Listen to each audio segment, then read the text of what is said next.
Queenie anak, hugasan mo nga yung pinggan sa baba.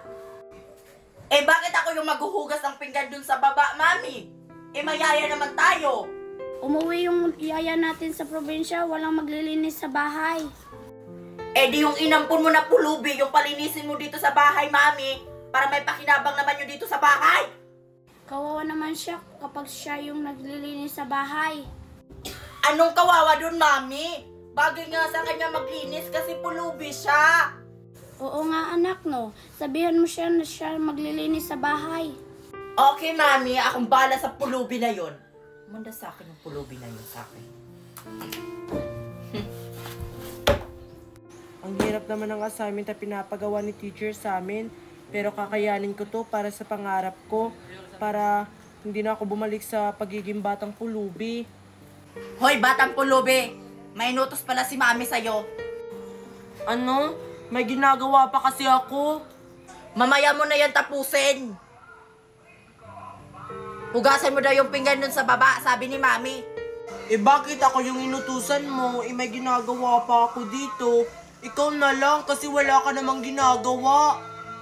Ay wow! Iba na pala yung mga pulubi ngayon. Hindi na mautos-utusan. Maglinis ka na doon! May ginagawa pa kasi. Ayaw mo talaga maglinis? Maglinis ka na doon, pulubi! Gusto mo bang bumalik sa pamamalimos, ha?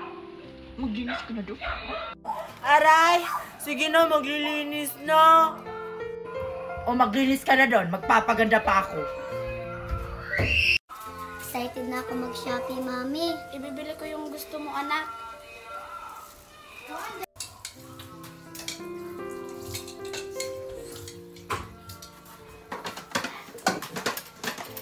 Ayan, natapos na rin. Tatapusin ko na yung assignment ko. Pagkain ba yun? Pagkain nga. Hoy, pulubi! At sinong nagsabing pwede kang kumain? Wala, nagugutom kasi ako. Mamaya ka na kumain kasi may gagawin ka pa. Tapos na ako eh. Tapos na ako maghugas. Anong tapos ka na maghugas? Ayun oh, marami ka pang hugasin. Kaya hugasan mo yon. Kala ko tapos na. Sige.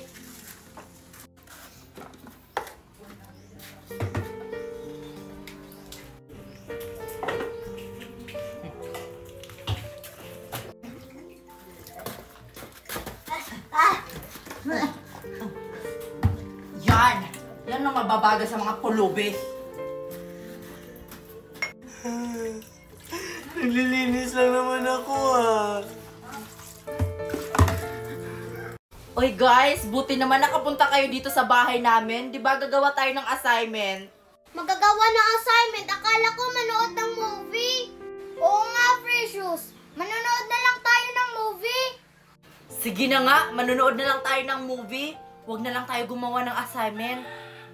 Yung pulubi na lang na inampun ni Mami yung magawa ng mga assignments natin. Total, tapos na yun. Very good idea, Precious. O ano yung panonoorin natin? Mamili na lang kayo dyan. Marami namang movie dyan. Pulube! Ano yun, Precious? O, di ba wala ka nang ginagawa? Di ba tapos ka na sa assignment mo? Yung assignment naman namin yung tapusin mo. Di nyo ba kayang sagutin yung assignment nyo? Bakit ako pa? Nagre-reklamo ka, pulube? O baka gusto mong palayasin kita dito sa bahay namin? Sige ka, gusto mo yon? Oo nga, sagutan mo na lang. Sige na nga. Akin na yung mga assignment nyo. O, ito na yung mga assignment namin.